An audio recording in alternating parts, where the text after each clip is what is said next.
Bismillahirrahmanirrahim. Assalamualaikum warahmatullahi wabarakatuh.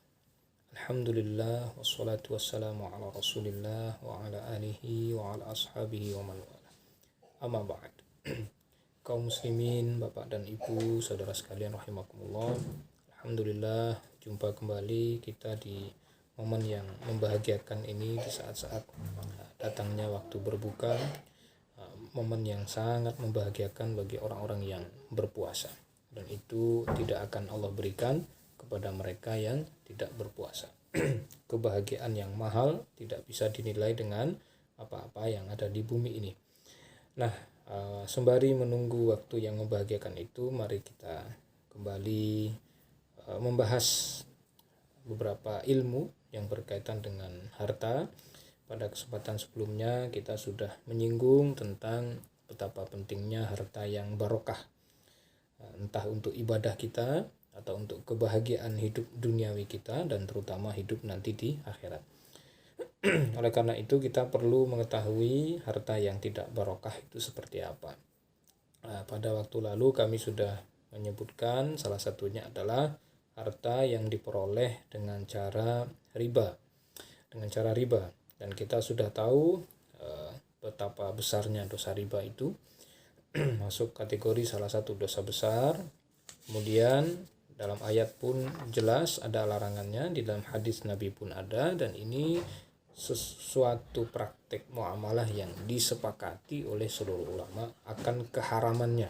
Riba itu disepakati akan keharamannya.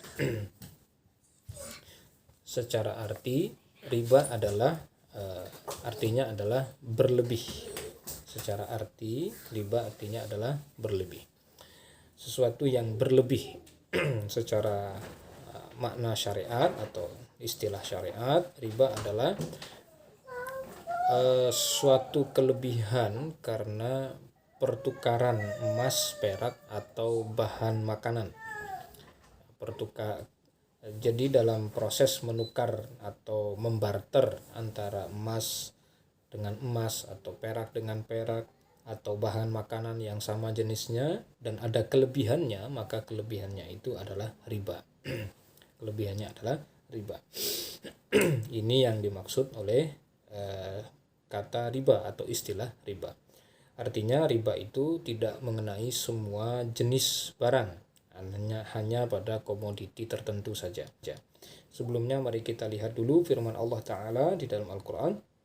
Wa ahallallahu al-bay'a wa harrama riba. Allah menghalalkan jual beli dan mengharamkan riba. Dalam surat Al-Baqarah ayat 275. Kemudian Rasulullah pun bersabda dalam sebuah hadis yang sahih, la'anallahu akilar riba wa mukilahu wa syahidahu wa katibahu. Allah melaknat, menghilangkan rahmat dari para pemakan riba. Berarti di sini adalah pelaku riba. Mudah-mudahan tidak mengenai korban riba, tapi lebih kepada pelaku riba. Ya, karena merekalah yang mendapat keuntungan berlipat-lipat dengan cepat. Jadi keuntungan haram riba itu dinikmati oleh para pelakunya, bukan oleh korbannya. Korbannya justru semakin hari semakin terzalimi oleh riba tersebut. La'anallahu akilar riba, Allah melaknat, menjauhkan rahmat dari orang yang memakan riba. Wa mukilahu, dan para wakil yang diangkat untuk bertransaksi ribawi. Wa syahidahu, dan para saksi yang diangkat untuk menyaksikan akad ribawi. Kemudian wa katibahu, dan para penulis, para sekretaris atau notulen yang bertugas mencatat transaksi ribawi. Maka mereka ini dianggap bagian atau satu kesatuan dengan pelaku riba. Maka mendapatkan dosa yang dibagi rata. Hadirin rahimakumullah, dan kita tahu salah satu ucapan Nabi tentang betapa besarnya dosa riba, yaitu seperti yang paling ringan seperti seorang anak yang berzina dengan ibunya sendiri. Nauzubillah min dzalik. Semoga Allah menyelamatkan kita dari dosa riba. Kemudian kita bahas sedikit fikihnya, seperti aturan yang disebutkan oleh Nabi SAW dalam yang tadi sudah disebutkan dalam definisi. Tidak semua barang itu mengandung unsur riba. Nah, sekarang bagaimana kaidah agar kita tahu riba itu bagaimana dan seperti apa. Wa yahrumur riba fil zahabi wal fiddati wal mal'umat. Riba diharamkan dalam emas dan perak serta makanan. Dan emas dan perak nanti ada yang sama tambahan, yaitu bisa berupa mata uang karena fungsinya disamakan. Kemudian mat'umat, makanan itu ada makanan pokok, ada buah-buahan, kemudian ada bumbu-bumbu. Ini yang tidak boleh diperjualbelikan kecuali dengan cara-cara yang khusus. Nah, sekarang bagaimana kaidah agar kita tahu riba itu bagaimana dan seperti apa. Wa yahrumur riba fil zahabi wal fiddati wal mal'umat. Riba diharamkan dalam emas dan perak serta makanan. Dan emas dan perak nanti ada yang sama tambahan, yaitu bisa berupa mata uang karena fungsinya disamakan. Kemudian mat'umat, makanan itu ada makanan pokok, ada buah-buahan, kemudian ada bumbu-bumbu. Nah, ini yang tidak boleh diperjualbelikan kecuali dengan cara-cara yang khusus. Kami bacakan kaidahnya. Wala yajuzu bai'uz zahab bil zahab walal fiddati bil fiddah. Tidak boleh memperjualbelikan emas dengan emas atau perak dengan perak illa mutamasilan naqdan, kecuali harus sama timbangannya atau takarannya dan harus kontan, cash, tidak boleh kredit. Jadi kesimpulannya, barang-barang ribawi tidak boleh diperjualbelikan secara kredit, atau barang yang mengandung unsur riba tidak boleh diperjualbelikan secara kredit atau dipertukarkan, dibarter dengan timbangan yang berbeda walaupun jenisnya berbeda, atau dengan volume yang berbeda walaupun jenisnya sama berbeda juga.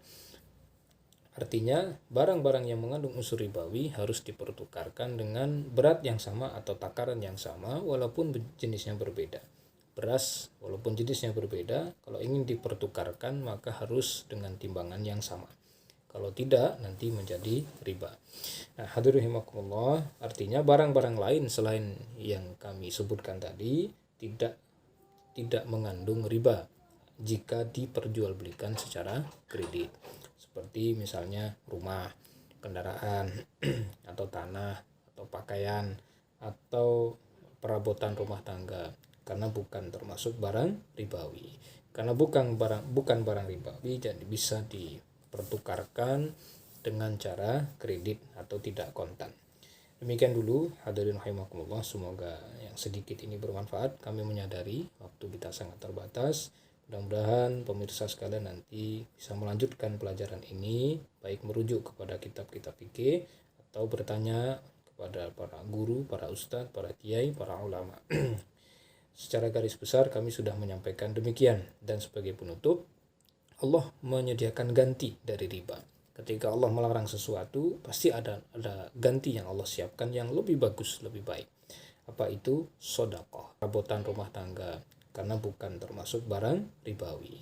Karena bukan barang ribawi, jadi bisa dipertukarkan dengan cara kredit atau tidak kontan. Demikian dulu hadirin rahimakumullah, semoga yang sedikit ini bermanfaat. Kami menyadari waktu kita sangat terbatas. Mudah-mudahan pemirsa sekalian nanti bisa melanjutkan pelajaran ini, baik merujuk kepada kitab-kitab fikih atau bertanya kepada para guru, para ustadz, para kiai, para ulama. Secara garis besar kami sudah menyampaikan demikian, dan sebagai penutup, Allah menyediakan ganti dari riba. Ketika Allah melarang sesuatu, pasti ada ganti yang Allah siapkan yang lebih bagus, lebih baik.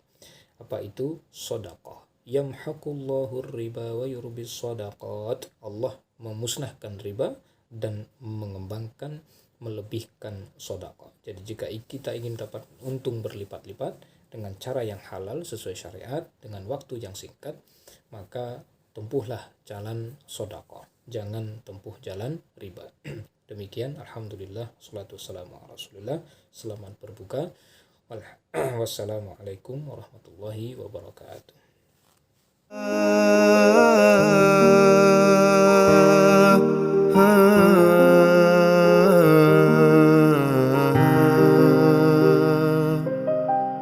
تسمعني رباه أدري خلجاتي ومناجاتي تعلم يا الله، لا ما في دنياهم حاجاتي، تركت العبيد ما أنت تريد أريد.